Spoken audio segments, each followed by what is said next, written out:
Muy buenas tardes, Victoria. Hola, buenas tardes. ¿Cómo has visto este inicio de sesión en Estados Unidos? Segundo día de calma después de pues las subidas que estamos viendo en estos momentos y también después de las declaraciones de nuevo ayer tranquilizadoras para el mercado de algunos miembros de la Fed.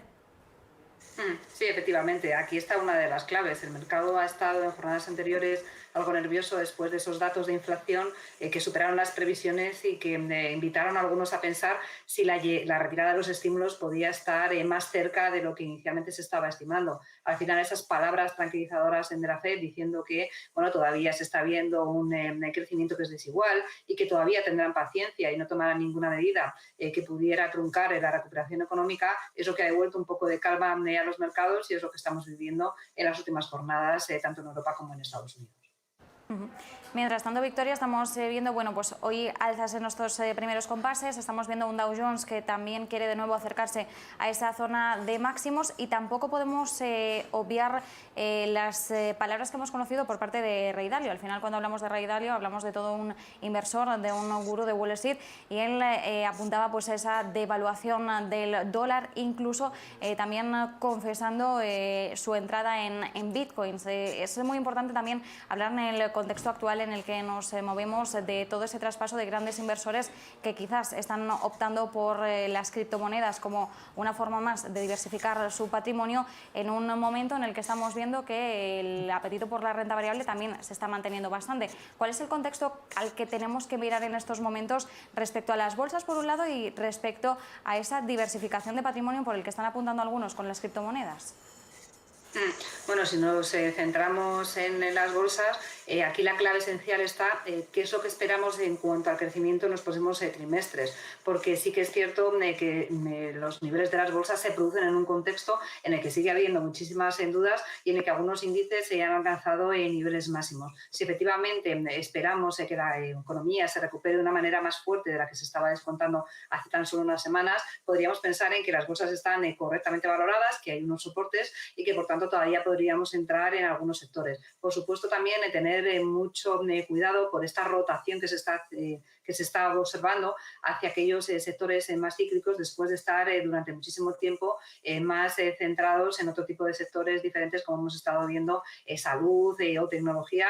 Sería importante tenerlo en cuenta si queremos posicionar nuestra cartera de renta variable. En cuanto a las criptomonedas, en alguna ocasión lo hemos dicho, hemos podido ver el máximo exponente de cuál es el comportamiento, lo que podemos esperar de las mismas en las últimas semanas. Después de haber tocado máximos históricos en el caso de algunas divisas, hemos visto también un desplome que no se veía desde hacía muchísimo tiempo y esto nos hace que nos planteemos que es una inversión que tiene una alta volatilidad. Y nosotros siempre decimos que uno de los principales hándicaps que tiene es el de la regulación. Por ejemplo, en el caso de Estados Unidos se ha alertado de que muchas veces estas criptodivisas favorecen la evasión fiscal y han puesto el ojo sobre ella. Y igual que Estados Unidos, muchísimas otros países, si ponen su foco en la regulación, podríamos estar hablando de un escenario totalmente distinto.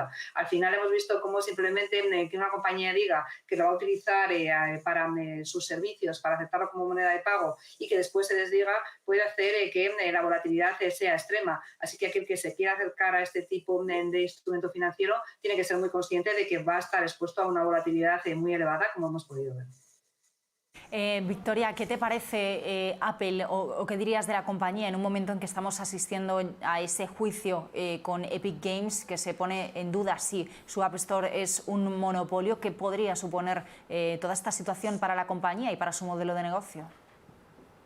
Pues efectivamente este es uno de los aspectos que vigilaremos en la compañía. No es la primera vez que en relación a Apple surgen estas dudas sobre su situación monopolística y también ha habido otros problemas ligados a la compañía que hace que, como decíamos anteriormente, además en un momento en el que se está cuestionando los altos niveles de valoración de algunas de estas compañías, pues precisamente sea más relevante. De momento pues vamos a esperar a ver cómo va evolucionando esta cuestión, pero efectivamente, pues es uno de los aspectos que nos tenemos que plantear, porque cualquier incertidumbre que pese sobre un valor y más si está en estos niveles de cotización, pues siempre pueden tener su repercusión.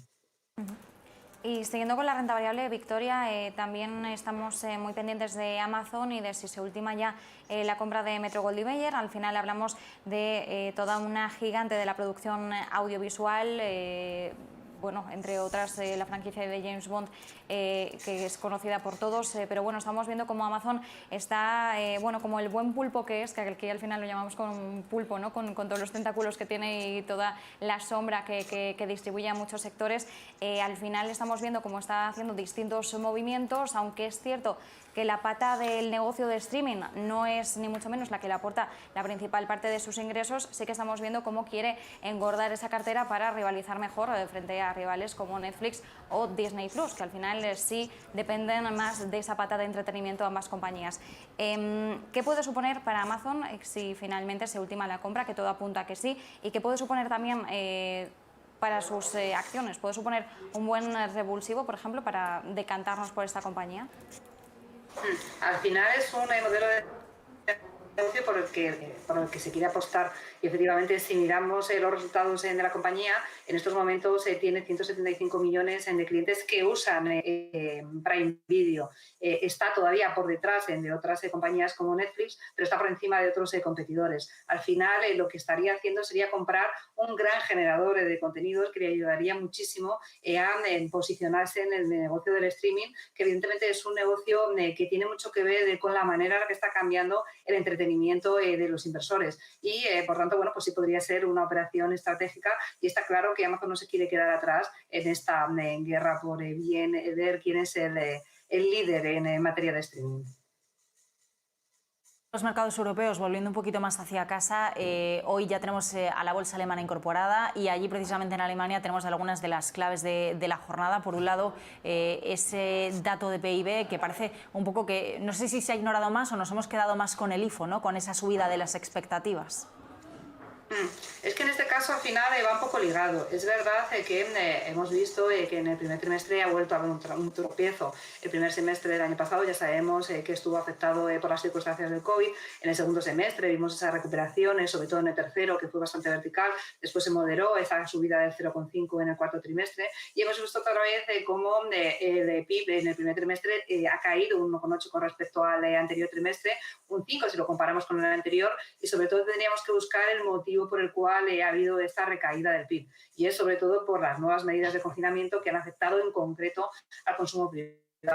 Es verdad que el gasto público ha crecido, pero muy poco, y no ha sido capaz de compensar este retroceso dentro del consumo privado. Pero si después vemos lo que ha ocurrido en el IFO, que al final es un índice de confianza, vemos que no solamente ha subido, sino que ha subido más de lo que se estaba esperando, y esto lo que significa es que hay una mayor percepción positiva de cara a los siguientes trimestres. Y esto es positivo, porque cuando este sentimiento es bueno, es positivo, se espera que el contexto actual es mejor, se considera que es mejor, y que además las expectativas van a ser mejores. Esto redunda en un beneficio que se puede extender al empleo, a un mayor incremento en el consumo privado. Esto nos hace pensar que otra vez en el segundo trimestre podríamos ver un crecimiento de la economía alemana, otra vez recuperando esa senda de la solidez, y por tanto consideramos que lo que se está quedando el mercado es con esto último, con esta mejoría de las perspectivas de cara a los siguientes meses, que puede ser tan positiva para la economía alemana.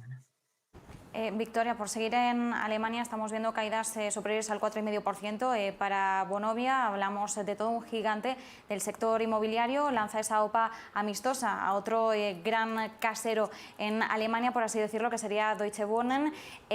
Bueno, sí que sabemos que de esta fusión, de esta compra, podría salir la formación de todo un gigante del sector del inmobiliario. En Europa podríamos decir que sería, pues más o menos la cartera se quedaría en un 500.000 más o menos de viviendas en alquiler, así que es una compra bueno, una OPA, una operación pública de adquisición de gran magnitud. ¿Qué puede suponer esto para el sector inmobiliario? ¿Qué puede suponer para Vonovia? Y sobre todo también ¿qué tenemos que mirar? Porque es una compañía que no ponemos tanto en el foco cuando hablamos de ella, cuando hablamos de mercados bursátiles. ¿Cuál puede ser la trayectoria a futuro, por ejemplo, para la compañía en bolsa?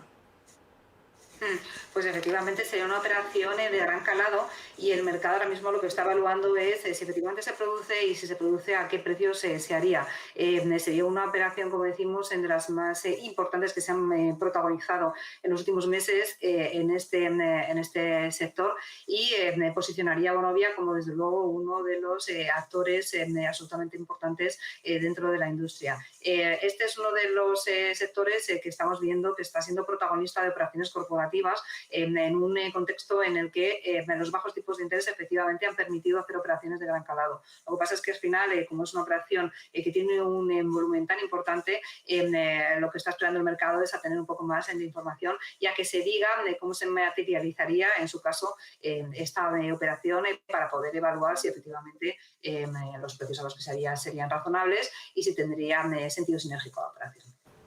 Pues Victoria Torre, muchísimas gracias y buenas tardes. Gracias, buenas tardes.